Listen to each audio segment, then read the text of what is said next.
Cornel West is a prominent and provocative Democratic intellectual. He is professor of the practice of public philosophy at Harvard University and holds the title of Professor Emeritus at Princeton University. He has also taught at Union Theological Seminary, Yale, Harvard, and the University of Paris. Cornel West graduated magna cum laude from Harvard in 3 years and obtained his MA and PhD in philosophy at Princeton. He has written 20 books and has edited 13. He is best known for his classics Race Matters and Democracy Matters, and for his memoir, Brother West, Living and Loving Out Loud.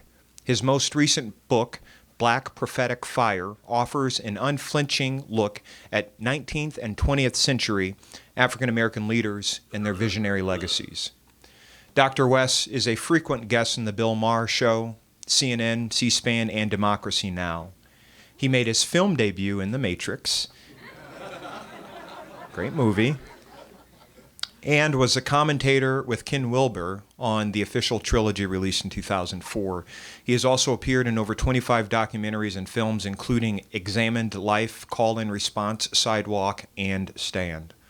He has produced 3 spoken word albums, which I didn't know, including Never Forget, collaborating with Prince, Jill Scott, Andre 3000, Talib Kweli, KRS-One, and the late Gerald Levert.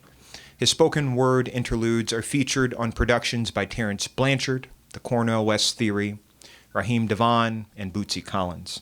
In short, Dr. Cornel West has a passion to communicate to a vast variety of publics in order to keep alive the legacy of Dr. Martin Luther King Jr., a legacy of telling the truth and bearing witness to love and justice. Folks, please help me bring to the stage Dr. Cornel West.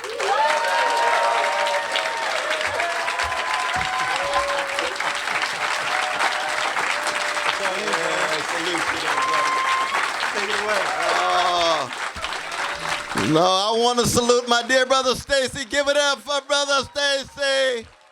Oh, what a witness bearer, what a truth teller. And the younger generation, indeed, indeed.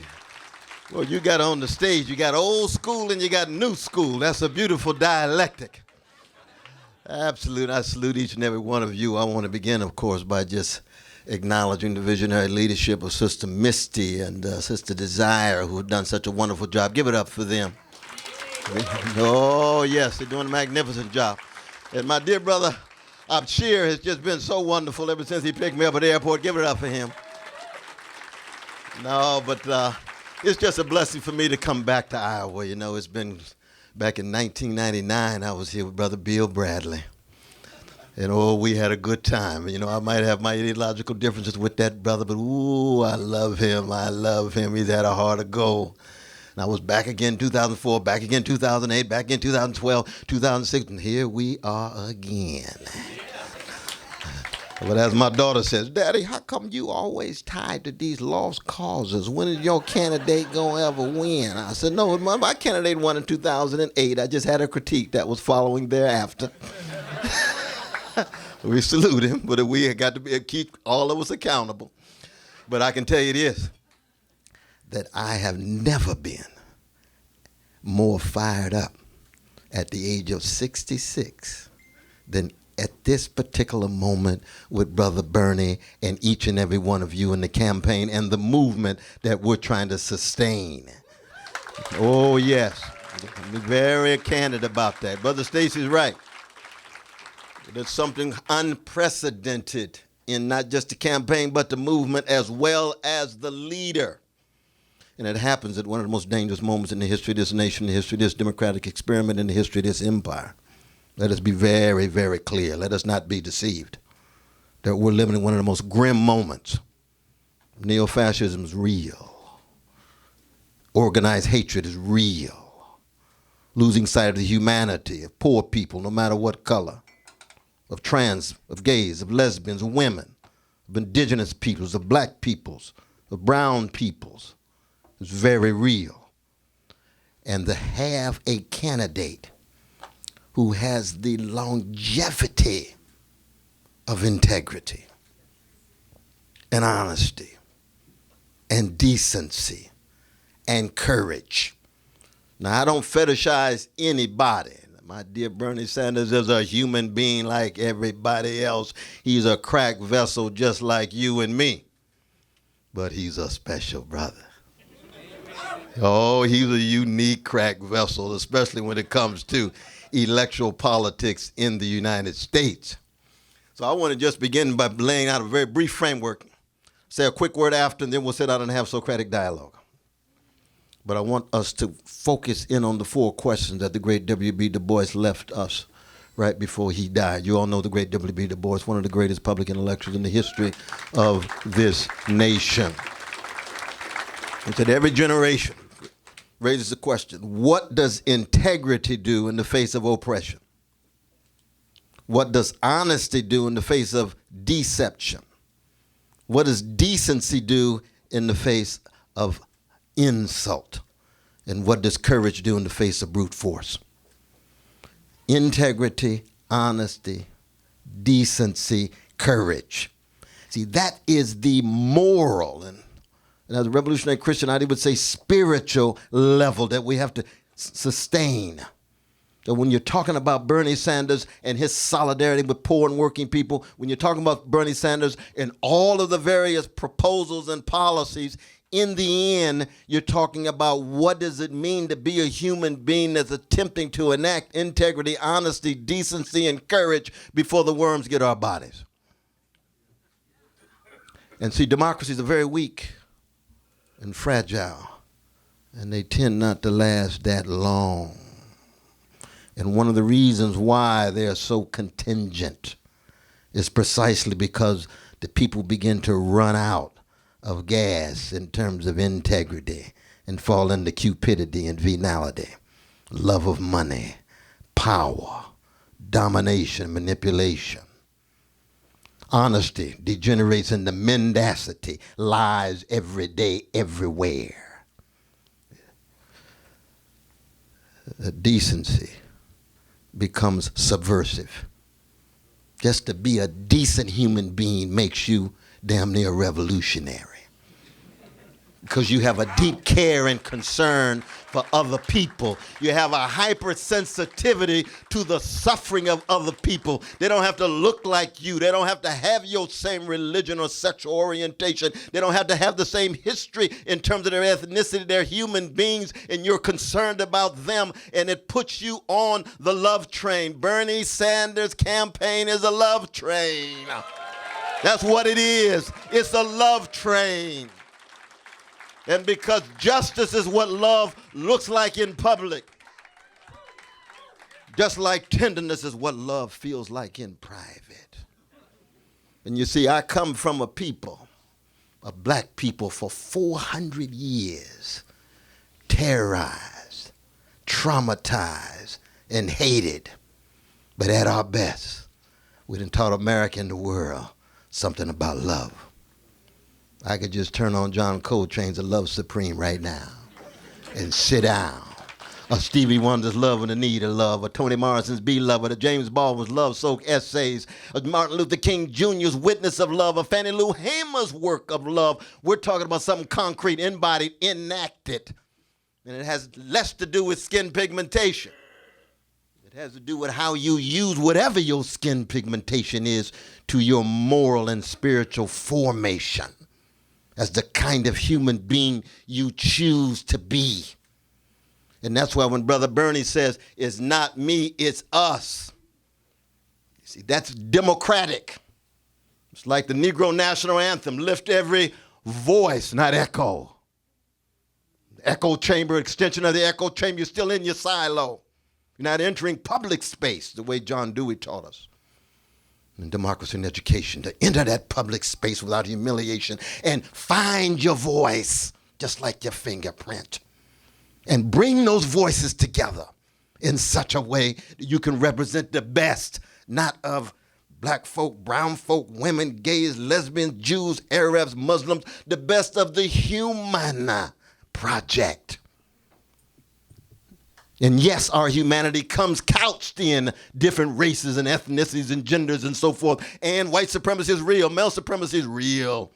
hatred of Jews and Arabs and Muslims and Mexicans are real, but we're keeping it at that deep human level.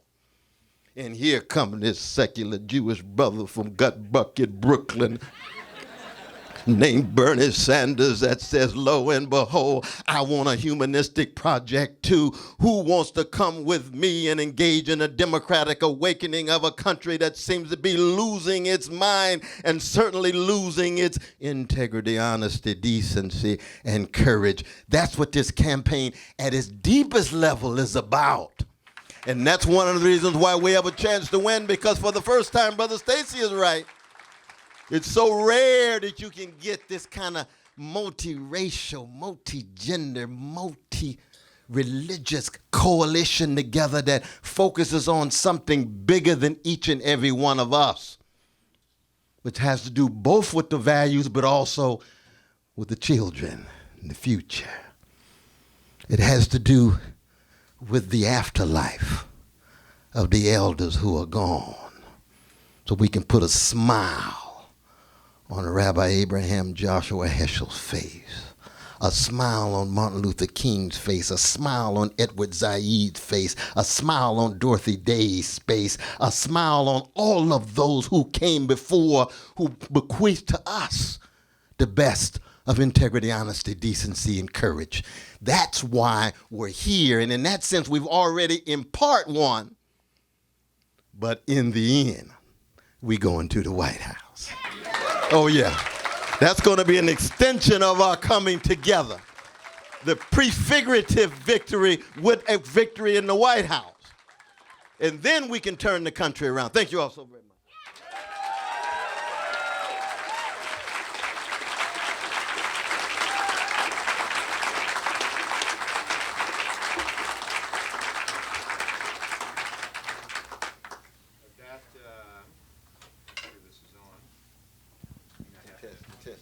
You're going to have to, there we go.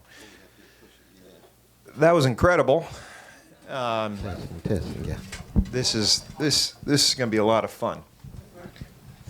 I'm going to have to read to you my questions. Oh, no, you do it any way you like. Any way you like, my brother. I don't want to screw this up. It's impossible for you to screw it up.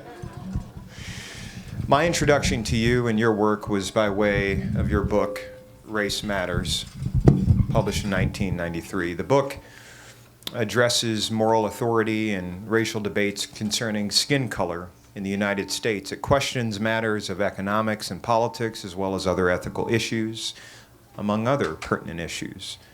The book was certainly relevant then, and I would venture a guess that it's relevant now. But in your words, Dr. West, tell me, does race still matter in the United States and in the world? Oh, indeed, indeed. There's a number of different evils that we all have to come to terms with. White supremacy is an evil. Male supremacy is an evil. Anti-Muslim hatred, anti-Jewish hatred, anti-Mexican hatred. Homophobia to me is an evil. Transphobia is an evil. Any ideology that loses sight of the humanity of people and views them just as objects to be dominated and subjects to be exploited is a form of evil. And so is white supremacy a particular evil that matters in the world? Absolutely. I get my death threats all the time. Let me know that it's still very much alive in its most vicious form, the white supremacist militia.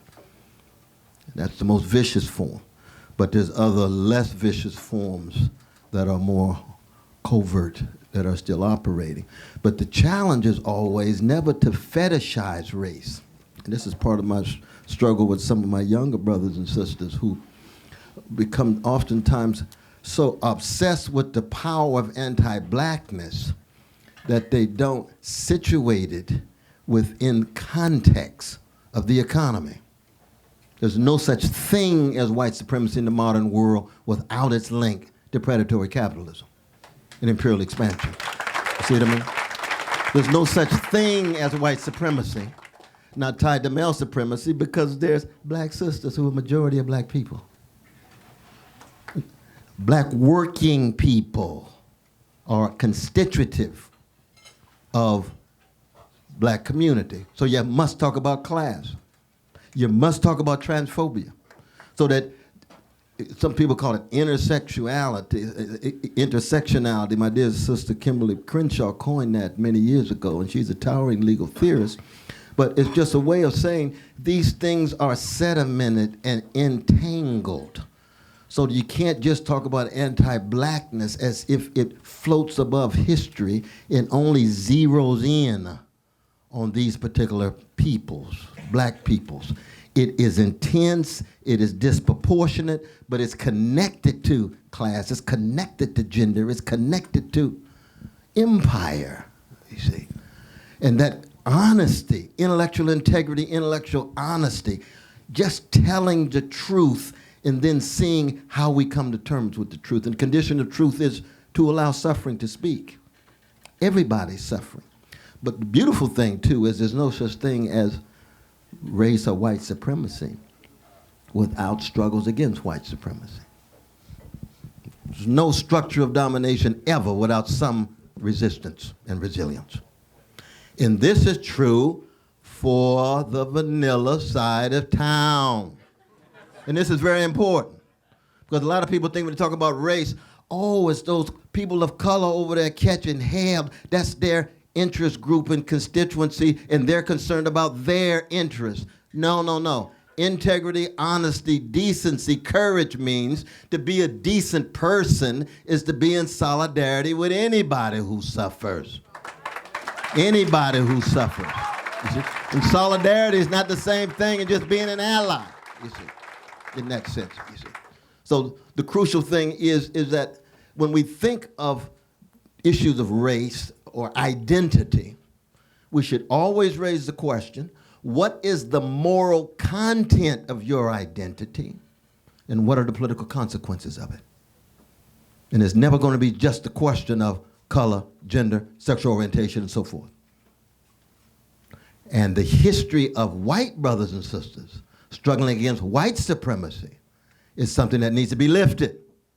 There's always been a significant slice of vanilla brothers and sisters struggling against white supremacy. Now, they've had a lot of cousins. We know that. A whole lot of them. And it made Thanksgiving dinner very, very difficult. When you come, oh, you one of those associated with those poor people, that trade union, those black folk, that women. Oh, yes, I'm trying to be a decent person. Mm-hmm. Yeah, that's real. I learned it in church, learned it in synagogue, I learned it in the temple, I learned it in the trade union, I learned that trying to be decent, trying to be a moral human being, but it means you're going to be over against the dominant orientations in that way. You see? And so when we have a moment in which this analysis can actually take on flesh, that's what social motion, social momentum, and social movements do. They take on the flesh of a vision and analysis of people who are willing to pay a cost. And of course, you know, as you know, to be part of any love train, let alone Brother Bernie's love train, you got to be willing to be thoroughly misunderstood, misconstrued. Isn't that you all experience that? Do you experience that? It's just true. And you say, no, that's not what's going on in the Bernie camp. No, not at all. We're not perfect. We're human beings, but we have a commitment to integrity. And I will ask anybody in this particular historical moment, a politician who has a longer record of integrity, or what Jane Austen called consistency. People say, oh, he says the same thing all the time. That's called consistency. If corporate greed is out of control, and he's been saying it for 40 years, been out of control for 40 years, why is that something negative? Why don't he come up with something new? Oh, what do you want him to say? Corporate greed is wonderful? He's changed his mind. Consistency. And that's what we do have in our candidate. And, we're not here to put down other candidates, but none of those other folk come close to Bernie's longevity of consistency. Oh, that's yours. Yeah, that's right. That's my water. Thanks so much. It's just a fact. Thank you for that lesson, and I'll just And grabbing your water, too. just jump over the next 6 questions I had prepared. You addressed a lot of those here. So a lot of Americans, and even some Democrats, they hear words like socialism and Marxism, and they become paralyzed with fear. And you know, when they look at European electoral systems and they hear terms like social democrat, it's paralyzing. So, I mean, obviously there's a history to this, but tell us why you think this is, and tell us why we shouldn't be afraid of a little democratic socialism here in America. Yeah, I mean, one is that anytime we engage in dialogue with fellow citizens or fellow human beings, for me, you always engage in what one could call loosely an immanent critique, which is to try to put yourself inside of their skin and view the world through their lens and get a sense of why they are so wrong. It's true. So you say they're social. Oh, the Soviet Union. Oh, you're absolutely right.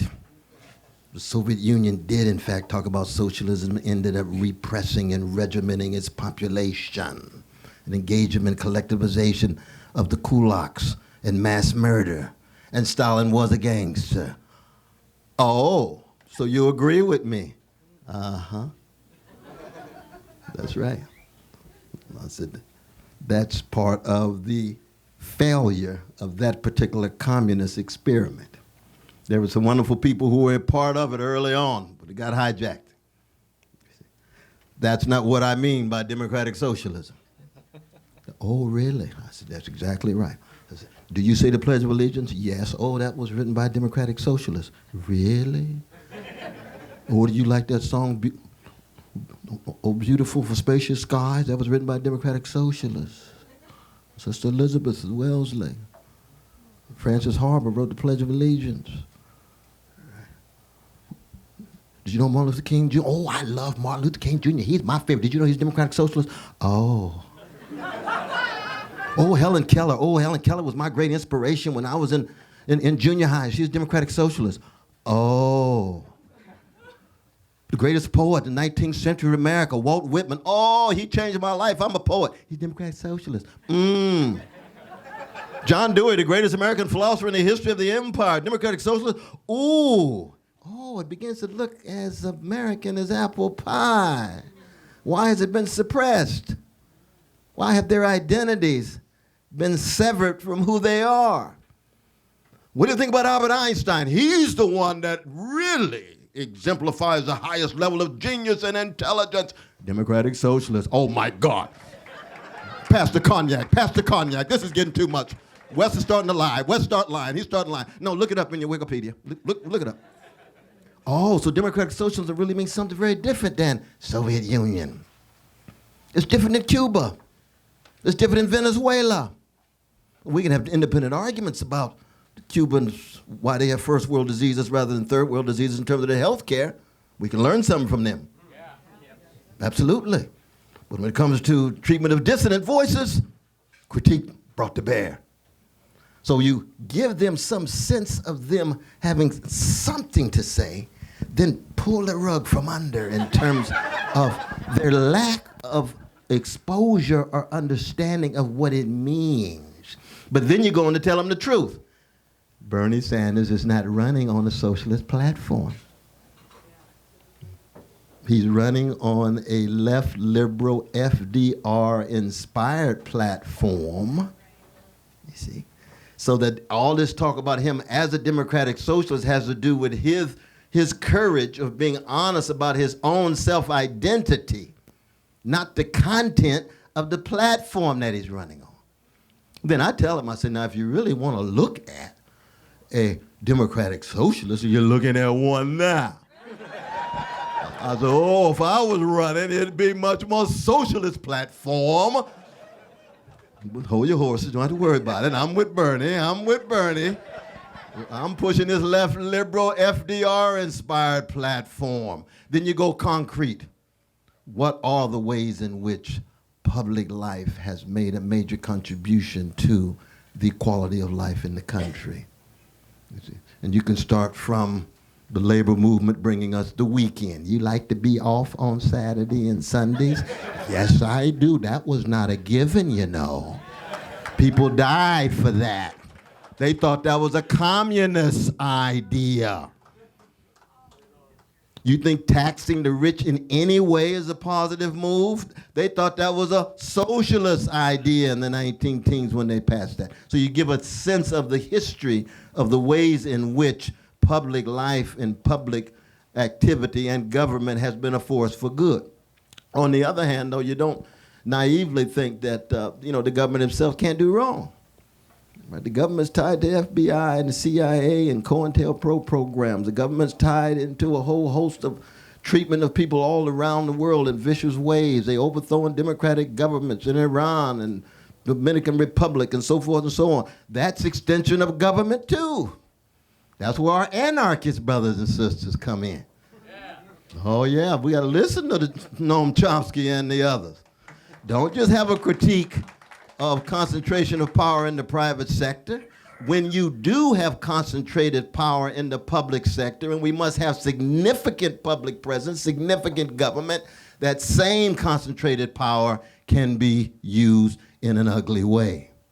So there has to be localized, decentralized forms of democratic coming together and self-management along with the government playing its appropriate role focused on poor and working people. That's the beginning of a conversation about what we mean when we talk about socialism. Thank you for that.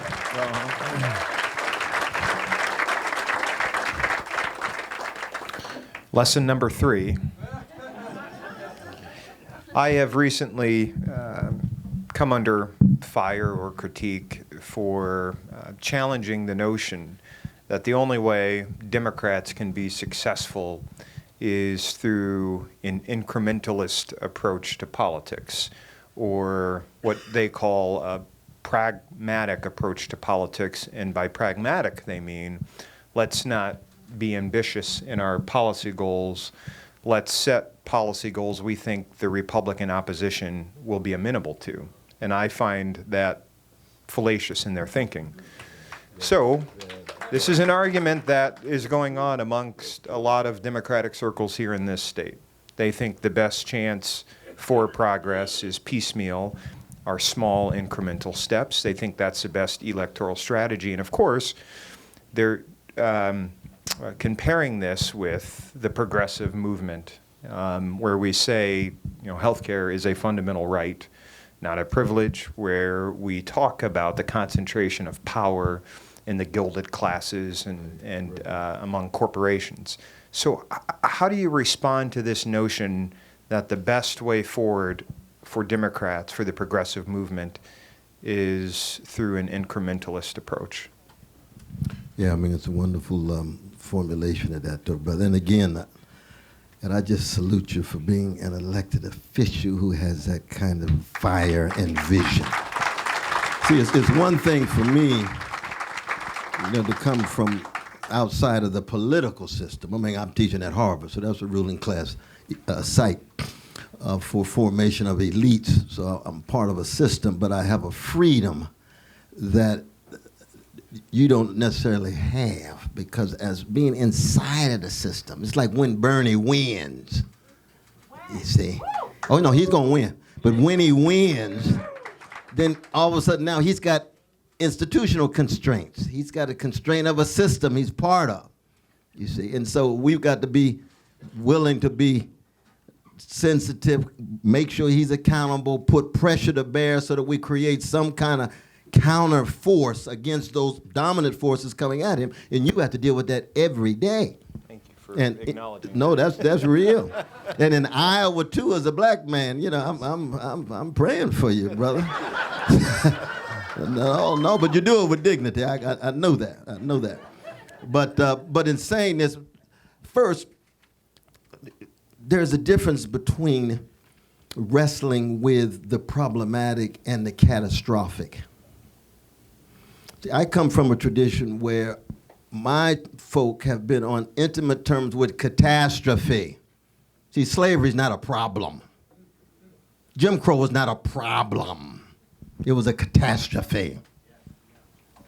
That's like going to Europe and saying they got a Jewish problem. No, they ain't got a Jewish problem. They got catastrophes visited on Jews. Once you shift the catastrophic to the problematic, you have deodorized the discourse. And you have to keep it funky. And the funk has to do with the suffering, the struggling, the shuddering, and the resistance. You see. So when America has catastrophe, doesn't it go to the public sphere? War? What was 1939, 40, 41 about? Massive mobilization. The government playing a fundamental role. America went socialist for a while in terms of war production because you had a catastrophe. National security was at stake. The Civil War in the 19th century, massive government action because everything's at stake. Well, we're simply saying that for poor people and working people, they have catastrophes visited on them. They need intervention. And the same would be true in other parts of the world when the U.S. government intervenes. That's not a problem in the Middle East. It's not a problem in Latin America. It's not a problem in Vietnam in the 60s. It's a catastrophe. Now, when you look at the world through the lens of catastrophe, all of a sudden incrementalism becomes highly inadequate. Or another way of putting it is this way. You always notice how people have a different view of things when the catastrophe comes to their house and their neighborhood, whereas when it's visiting other people's house in other people's neighborhood, you got to move slowly. You have to be very gradual about this. You have to be very incremental. No, we're talking about my mama. You're talking about my brother, my friend. And I would hope I would have enough integrity and consistency to say, when it comes to your house, I want serious change too. I don't have to wait until it comes to my house to understand the catastrophe already being visited on my fellow human beings and in America on my fellow citizens. You see. So in that sense, it's a matter of pointing out the hypocrisy, deep hypocrisy. And Bernie says this better than any when it comes to U.S. foreign policy. You notice it when it comes to health care, when it comes to education, when it comes to job with a living wage, the fundamental question, who gonna pay for it? Who gonna pay for it? When it comes to wars, trillions and trillions of dollars paid for, nobody asked that question. Why? Because there's a common sense of catastrophe from the vantage point of those who rule. But for those who are ruled, when they say it's a catastrophe, move slowly. Very, very slow. We saw this, of course, in relation to Jim Crow. Yeah.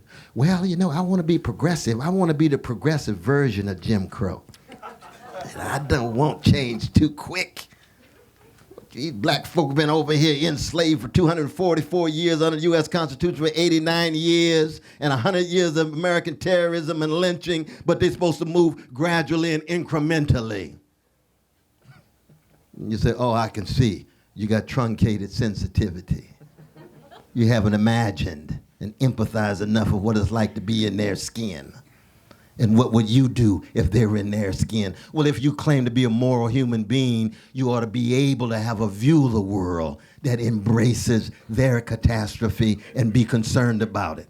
So even when we hear these centrists and moderates within the Democratic Party talking in that way, you see, you always get the sense of, ooh, they're a little too close to Wall Street. They really believe that the stock market is a measure of the quality of life in America rather than how everyday people, ordinary people living is a measure of what America's all about. What view do they have? And this is the corporate wing of the Democratic Party.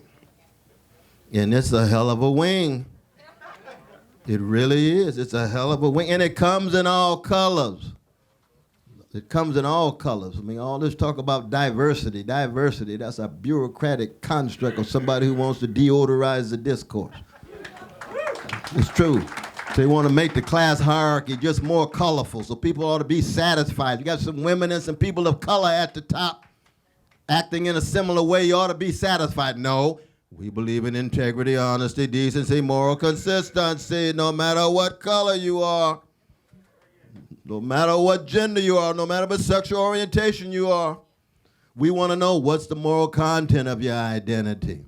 What are the political consequences of it? What kind of human being are you in terms of the virtues and values you enact in your vision and proposals? And we can do that without hating them. But ain't nothing wrong with what I call charitable Christian hatred. It's true, I learned it in Vacation Bible School. You hate the sin and still try to stay in contact with the humanity of the sinner. You hate the injustice. There's nothing wrong with hating domination, hating hatred itself, hating oppression, hating exploitation, and you ought to be willing to do something about it.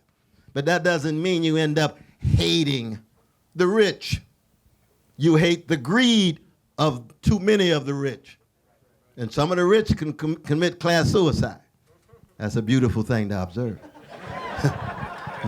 Like one of the Vanderbilts, who joined the Communist Party. He really had tough Thanksgiving dinners with Cornelius and company. This is beautiful. So I will get to our final lesson before we open it up for a few questions. You've supported Senator Sanders in 2016. Obviously, you're supporting the senator for president again. You're one of the most gifted thinkers in the world, and this presidential field is unprecedented in terms of its numbers of folks who are running, its diversity, and its high caliber of talent. How did you arrive at your second consecutive endorsement of the senator? Oh, it was easy. And probably because the bar is so low. You got to be honest about it. You really got to be honest about it, because the Democratic Party has been unleashing these milquetoast neoliberal politicians for a long time. They really have. And they talk a good game when they come through in the caucus, and they talk a good game in the primary. And as soon as they get to White House, here come Wall Street, here comes the military-industrial complex, here comes business as usual as they give lovely speeches, but everyday people still suffering. And then we wonder why everyday people start looking for neo-fascist options and reactionary options and authoritarian populist options. They are suffering. They want somebody who will speak to that suffering, you see. And so in that sense, and again, I say this out of love for the other candidates for the most part. And Sister Elizabeth, she's not neoliberal in the traditional sense. She was a Republican until 1996. And I'm open to conversion. Very open to conversion. And she's, I have a great respect for the things that she has been saying recently and so forth. So she is willing to then ally herself with the non-corporate wing of the Democratic Party at the moment. We don't know. We don't know. I could be wrong. I could be right. You see? So when it comes to choices, given my own conception of the world, the only one who comes close would be Sister Elizabeth.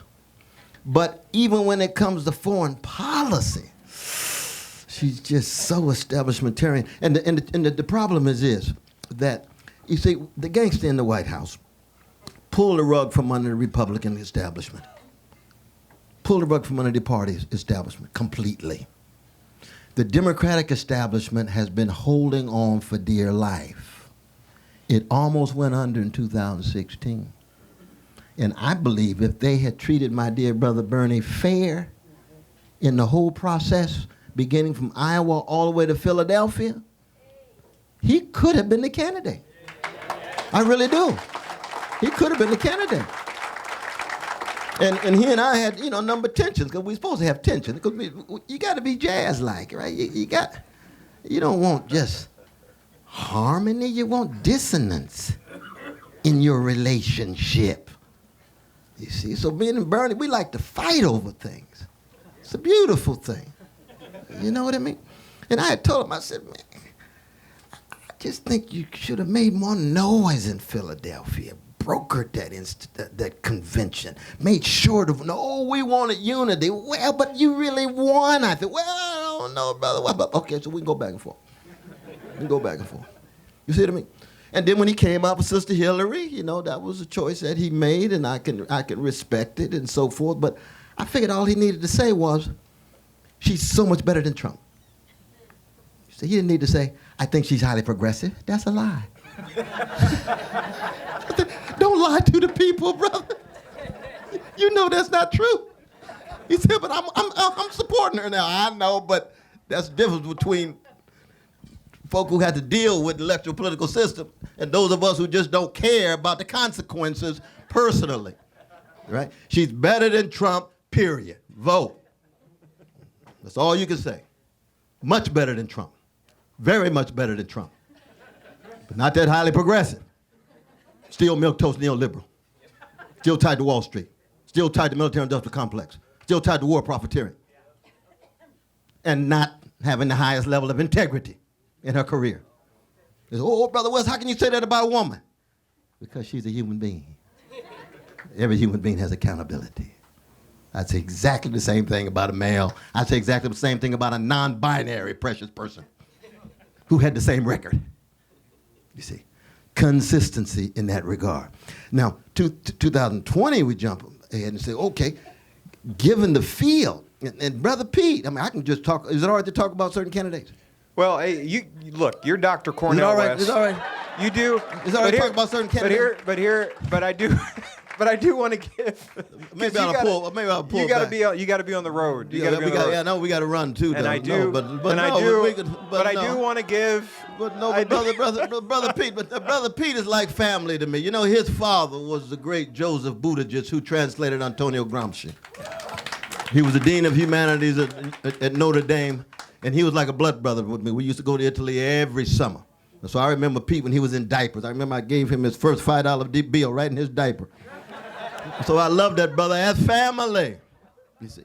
And so I see him, I give him a hug. I said, please give me a hug to Ann. Brother Joseph died a year ago and so forth. But I tell Pete up front, I said, now you know when it comes to the legacy of Gramsci, Brother Pete wrote his senior thesis on who? Does anybody know who he wrote it on?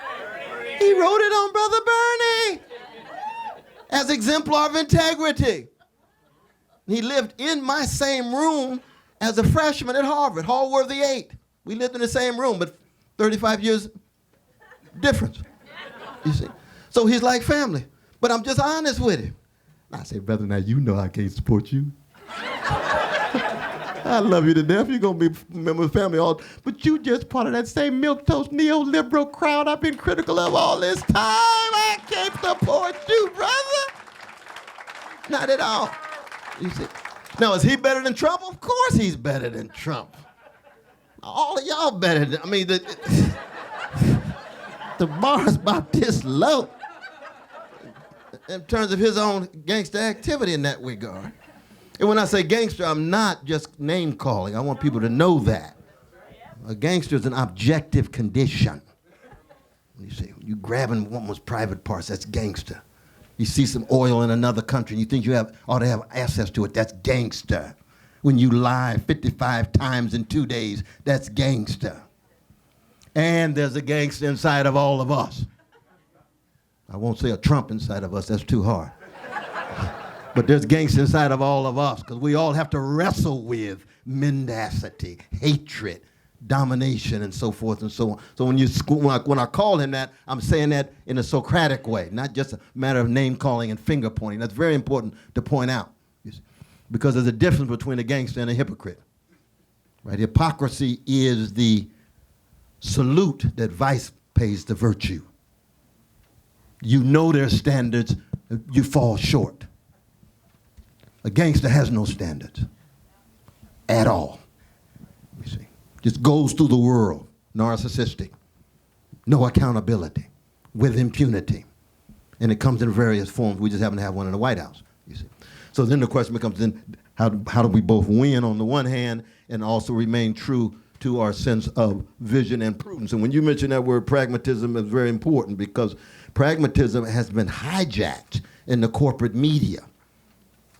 Pragmatism once meant with William James and John Dewey and Charles Sanders Peirce and Richard Rorty and others. It meant vision of an incomplete world that could be made better, almost like the tikkun olam of Judaism, making the world better. But pragmatism has come to mean opportunism. So when you read in the New York Times, so-and-so is pragmatic, they don't have John Dewey in mind. What they mean is incrementalists, opportunists, willing to do anything to win. That's different. That's a crude Machiavellianism. That's what that is. It's a crude Machiavellianism. And I hate to see the word pragmatist used in that way because it's such a great philosophical tradition that has to do with the dignity and decency of everyday people. Brother, I'm sure, we doing all right? We're a little close on time, so we're just going to open it up for Absolutely. a few questions. Absolutely. Keep it brief, You were please. wonderful. We have a lot of events today. First question, we'll go here. I saw this hand. Oh, we'll get you next. Would you connect the Rainbow Coalition to the effort that we're doing today? Oh, absolutely, my brother. I'm so glad you mentioned that. I saw my dear brother on TV yesterday, Brother Bakari Sellers, talking about Bernie Sanders' march with Martin Luther King Jr. and hasn't done anything since. You say, brother, you born in 1984. When you were born, Bernie was breaking his neck supporting Jesse Jackson in 1984, and there wasn't a whole lot of progressive white folk who were. He was there. He was there again in 88. Not because he wanted to be an ally with an interest group of black folk, because he wanted to be a person of integrity, honesty, and decency, concerned about poor and working people. That's why he was there. Howard Zinn was there. All of the towering, standing around was those who were concerned with creating a multiracial coalition that was bigger than each and every one of us, that had to do with the empowerment of poor and working people. And this very much is in that legacy. Now, I view it also part of the legacy of the later Martin Luther King Jr., even prior to the Rainbow Coalition, 1968. And we have to keep in mind when Brother Martin was shot down like a dog, 72% of Americans disapproved of him and 51% of black people disapproved of him. Because he had a critique of the American empire, a critique of Vietnam. He said a Vietnamese baby has the same value as a white and black and brown and red and indigenous baby in America. That's not gonna make you popular. And then when he brought all poor people together, a whole lot of folk got scared, including some black middle class folk and black elites, even though it's much smaller than the white elites and the white middle class, you see. So this campaign and movement, I always use both words at the same time, is in this tradition. And it's a grand tradition. The trade unionists, the feminists, the womanists, the anti-homophobic, the anti-transphobic, the persons from the middle classes concerned not just about their own interests, but concerned about the interests of those who are less well off than them, and a few of the elites. We've got a slice of elites. I think some of them are in the closet. Some are in the closet because they know when it comes to stability, you can't sustain the present status quo. You've got to have some kind of change and transformation. Over here. Thank you both for being here. I'm trying to say this eloquently. I'm out knocking doors, and I'm very well aware of the privilege I have as a white woman, and the systematic oppression that we as working class people are pitted against each other. We're all the same, you know. Absolutely. My mom gets mad at people on food stamps, but yet, you know, her sister who has a $2 million home pays less taxes than her. And she really does not understand. She thinks that's the, you know, we just get pitted against each other. Unless you're educated, it's hard to understand that because you're too worried about surviving. My question is, as I'm knocking doors, I don't feel worthy of asking people of color, you know, to relate to me because I don't understand what that's been like. So, and to inspire them to come out on a cold night when they may have to ask for time off work. I mean, that's what I'm running into. People can't get off work, but it's a matter of, it's so important that how do I help them understand that ask for that time off work, ask for that babysitter, because what you can do in an hour and a half is going to make more of a difference. No, I think that what you ended with is so crucial, that you tell them that it has to do with what the future of their own children, their own community, the nation, and the world, because this is the ecological crisis that we're talking about as well, right? Very much so. But the first part of your powerful question, though, I don't think you should, there's nothing wrong with having a certain anxiety about going up to a house on the chocolate side of town. But don't let that anxiety stop you. Because you see, the human relations are a very deep thing. And as soon as you open your heart and your mind and your soul and connect with theirs, it won't happen every time, because it doesn't happen every time on the vanilla side.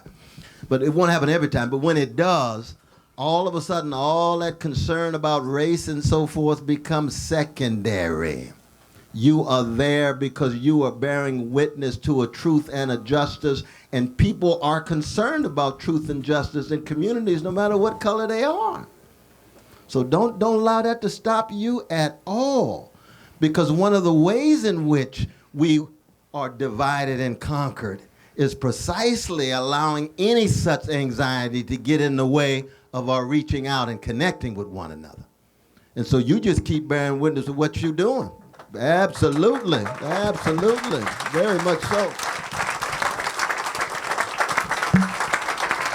I hate to do this, but we have time for one more question. And I feel like it should come from this hemisphere of the room. Well, we've got our dear sister here, too.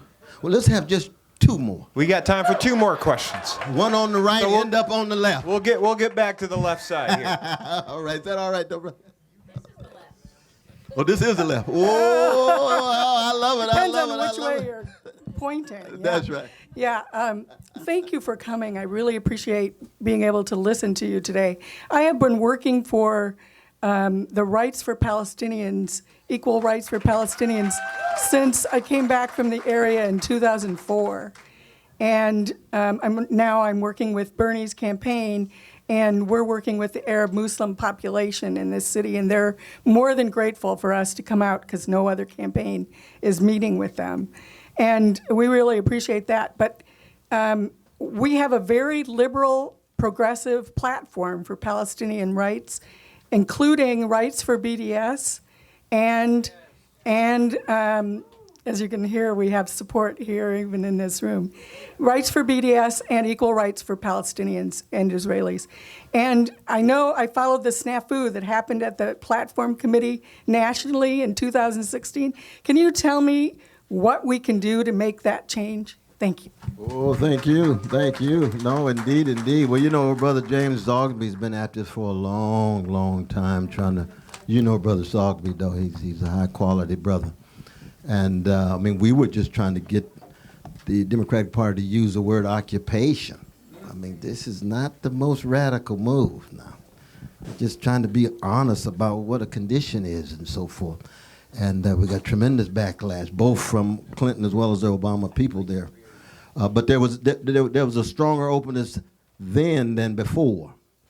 And the beautiful thing is the kind of awakening that's taking place among the younger generation. There's no doubt that there's a shift, and this includes especially the young Jewish brothers and sisters who are beginning now to call into question some of the lies told them by their parents and grandparents about the history from 48 all the way up to the present. I think it's no accident that it would be part of the great tradition of secular Jewish brothers and sisters coming out of Brooklyn, one of which went to Vermont, who at the highest level says a Palestinian baby has the same value as a Jewish baby in Tel Aviv. And a Jewish baby in Tel Aviv has the same value as a Palestinian baby in Gaza. And we're going to be deeply humanistic across the board. So the legacy of an Edward Said will make a difference, because by keeping track of the humanity of folk who are dominated, of folk who are occupied, and then wrestling with their voices in terms of how one goes about trying to transform that oppressive situation. And that's a hell of a battle in the United States in both parties. But there's been some significant breakthrough. And when it comes to BDS, I mean, Brother Bernie and I have talked about this, and he and I disagree, because I support it because I think it's a last-ditch effort of nonviolent sort coming from a desperate, precious people in very, very ugly conditions of occupation. And he argues that, in fact, he thinks that in the end, it makes it more difficult, and especially on the academic side, not to have the dialogues. And Chomsky also has been part of this conversation. He's been ambiguous on this as well on the academic side. So we just agreed to disagree on this. Now, it's not the kind of thing that, I talk about on television in regard to the Bernie campaign, but they know that I'm a Jesus-loving free black man. And if you ask me about my precious Palestinian brothers and sisters, I'm going to tell you what's in my heart, why I'm for PDS, why I think it's important. And then it's, oh, but your brother Bernie disagrees. Yes, he does. He's got a right to be wrong, too.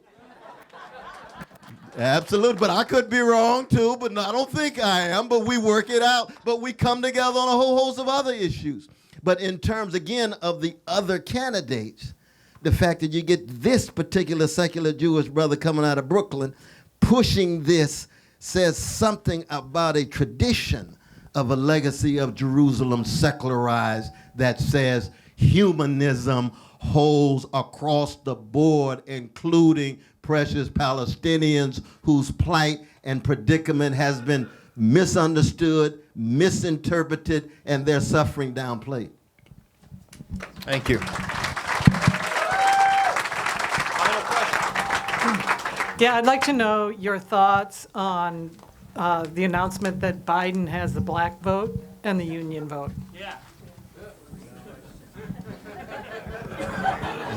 Yeah, I mean, the polls, again, you just, but no, it's true that there is a very rich patronage system of neoliberal Democrats that has been tied to the black voters.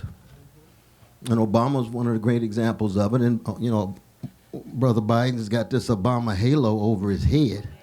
So every time he gets in trouble, he can just invoke Obama and everybody's supposed to succumb and kowtow and bow down and so forth. Wait, what happened to the Socratic energy we're supposed to be concerned about? What about the questioning? Well, he won. Yes, he did. When Clinton won, too.